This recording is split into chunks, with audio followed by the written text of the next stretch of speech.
यहाँ आने का मेरा ज़रा भी मन नहीं था। मैं जानती हूँ गलती मेरी है, पर मैं क्या करूँ। जब भी मैं अपने पति को याद करती हूँ मेरा खुद पर काबू नहीं रहता।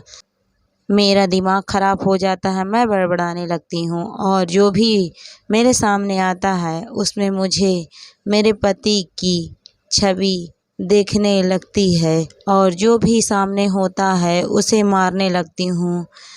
एक बार तो भाभी को दांत काटा था जिससे वह लहूलुहान हो गई थी। बस तभी दादी ने हुक्म दे दिया, इसे पागल खाने में डाल दो, यहाँ थोड़ी भी आवाज़ करो तो इलेक्ट्रिक करंट देते हैं।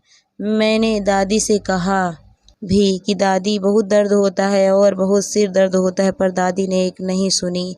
माँ बचपन में चल बसी थी। बड़े भैया को दादी घर का चिराग समझती हैं तो उन्हें इतना लाड करती हैं कि उन्हें कभी माँ की कमी महसूस ही नहीं हुई। और मैं कुछ भी करूँ बस यही सुनने को मिलता कि तू पराई अमानत है, सलीके से रहा करो, तुझे ये शोभा नहीं देता। कल से ही वो आदमी जो यहाँ सफाई करता है मुझे घूर घूर कर देख रहा था। वो बस डॉक्टर की ड्यूटी ख़त्म होने की राह देख रहा था। मैंने डॉक्टर से कहा भी मुझे यहाँ नहीं रहना, मैं अब किसी को नहीं मारूंगी और मैं दांत भी नहीं काटूंगी, मुझे यहाँ से जाने दो। मन किया कि डॉक्टर का मोबाइल खींचकर भैया को फ़ोन करके कहूँ कि भैया मुझे बचा लो।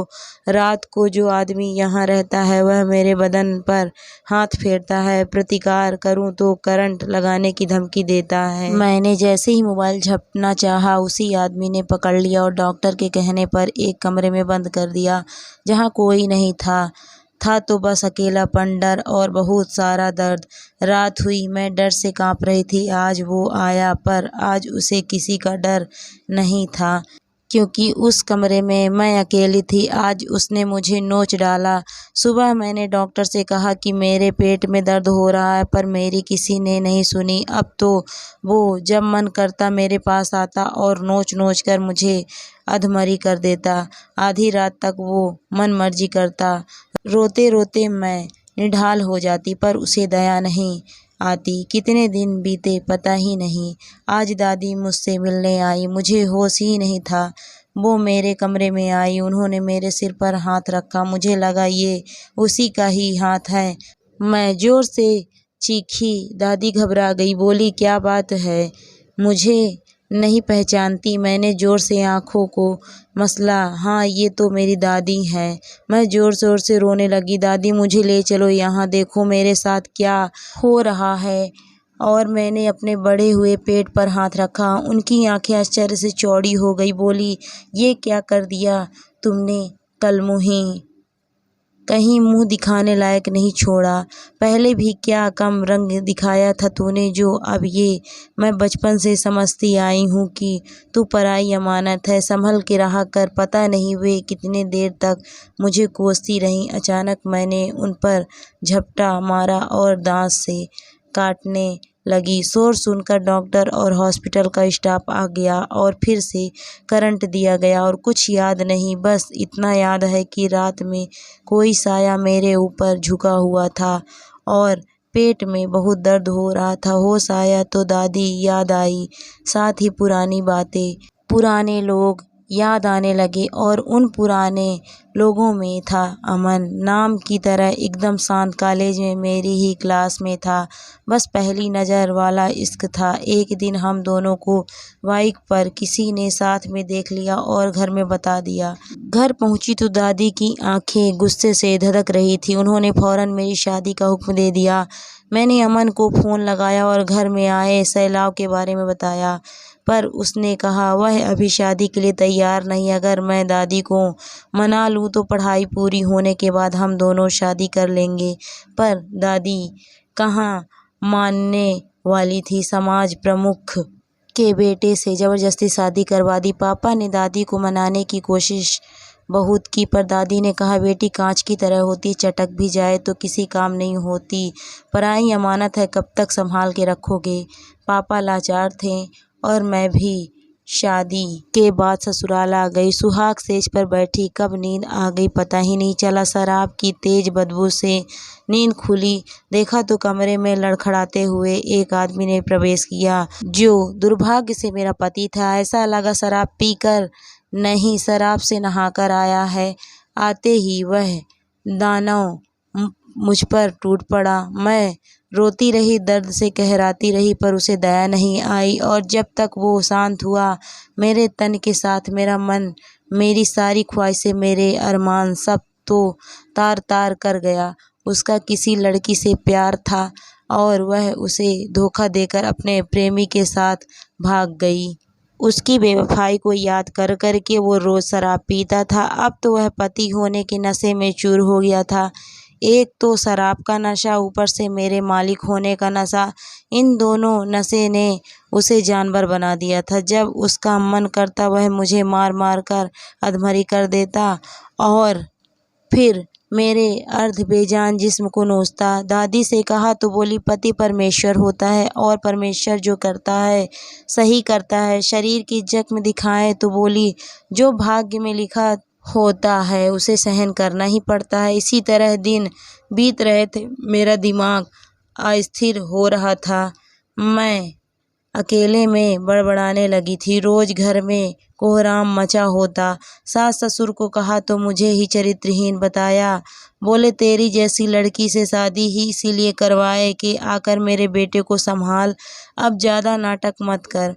वैसे भी जिसका नमक खाते हैं उसके साथ वफादार रहना चाहिए। जिंदगी नर्क से भी बदतर हो गई थी। अर्थ पागल अवस्था में जी रही थी और एक दिन जब घर में कोई नहीं था, उसने मुझे घर से निकाल दिया। मैं पागल की तरह चीख रही थी, उसे गालियां दे रही थी। मेरे पागलपन ने जोरदार हमला किया मुझ पर। मैं पागल की तरह बड़बड़ाते हुए दर बदर भटक रही थी। पता नहीं कितने दिन हुए होंगे, भूखी प्यासी भटक रही थी। अचानक पापा ने मुझे देखा और मुझे जोर से झकझोरा। क्या हुआ गुड़िया, तेरी ये हालत कैसे हो गई? शायद उन्हें दादी ने कुछ नहीं बताया था। उन्हें देखते ही मेरी आंखों में आंसू बहने लगे। पापा मुझे हॉस्पिटल ले गए, दवाइयाँ शुरू हो गई, परंतु मेरी मानसिक हालत बद से बदतर होती गई। पापा ने कोर्ट केस करके मेरा तलाक करवा दिया, पर मेरी हालत गंभीर होती जा रही थी। मुझे हर जगह मेरा पति ही दिखता था। जब भी कोई मेरे पास आता मैं उसे मारने लगती और दांत से काटने लगती। कभी मैं जोर जोर से रोने लगती। परेशान होकर भैया मुझे कमरे में बंद कर देते और बंद कमरे में मेरा पागलपन हद बाहर का हो जाता। घर में सब मेरे पास आने से घबराने लगे। ऐसे में दादी के दिमाग में किसी ने भूत प्रेत का शंका डाल दी। किसी तरह पापा को मनाकर मुझे अघोरी बाबा के जहाँ ले गए। वहाँ बाबा खुद ही प्रेत के जैसा दिख रहा था। वहाँ वह सभी बीमारों को चाबुक मारता था। उसने मेरे बाल पकड़कर बहुत मारा, शरीर पर गर्म लोहे की छड़ से दागा। शरीर के साथ मन और दिमाग भी छलनी हो गई। कितना दर्द हो रहा था। दादी को भी मुझ पर जरा भी दया नहीं आई। वो बस दोनों हाथ जोड़े बैठी थी। मेरे सोचने समझने की शक्ति ने फिर जवाब दे दिया और मैंने अघोरी पर ही हमला कर दिया। किसी तरह शांत करवा कर घर लाया गया। इस घटना के बाद मेरा पागलपन और बढ़ गया। इसी बीच पापा का देहांत हो गया। कुछ समय बाद मुझे पागल खाने में भर्ती करवा दिया गया, जहां रोज करंट दिया जाता।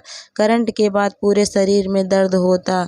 जबड़े में इतना दर्द होता कि कुछ खाने पीने के लायक नहीं रहती। इतनी तकलीफ कम थी कि इस नराधन की नीयत बिगड़ गई। मैं कॉलेज में कितनी आत्मविश्वास में भरी सुंदर चंचल ज्योति थी और पापा को मुझ पर गर्व था। और उसी समय मुझे अमन से प्यार हो गया।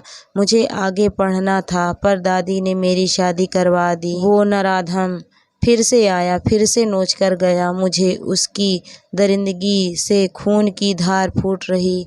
गर्भपात हो गया। आंखें खुली तो हॉस्पिटल में थी। एक टक बस छत को ताक रही थी। कोई पुकार रहा था, गुड़िया गुड़िया। आवाज़ की दिशा में देखा तो भैया खड़े थे सामने। मैं बस उन्हें देखती रही। उन्हें हॉस्पिटल से फ़ोन गया था। उन्हें पता चला कि उस निराधन ने मेरे साथ कितनी ज्यादती की थी। वह बहुत दुखी थे और माफ़ी मांग रहे थे। मुझे माफ़ कर दे गुड़िया, मैं तेरी रक्षा नहीं कर सका। अब मैं तुझे वहाँ वापस नहीं जाने दूंगा। मैंने भी वादा किया कि भैया मैं पूरी कोशिश करूंगी कि मैं भी पागलपन वाली कोई हरकत ना करूं। मेरी घर से ही दवा करवाने के लिए भैया ने डॉक्टर को मना लिया। थोड़ी ताकत इकट्ठा करके मैं उठी। देखा कि सूरज डूब रहा था। मेरे लिए यह सूरज कल नया सवेरा लेकर आएगा। फिर से जीवन जीने के लिए मैं पूरे मन से अपना आत्म मनोबल बढ़ाने लगी और मन ही मन दोहराने लगी, मैं कभी हार नहीं मानूंगी। दोस्तों, इस कहानी से आपको क्या सीख मिलती है कमेंट करके ज़रूर बताइएगा। अगर कहानी अच्छी लगी है तो वीडियो को लाइक करना ना भूलें। अगर आप मेरे चैनल पर नए हैं तो प्लीज़ मेरे चैनल को ज्वाइन भी करें। Thank you for watching my video.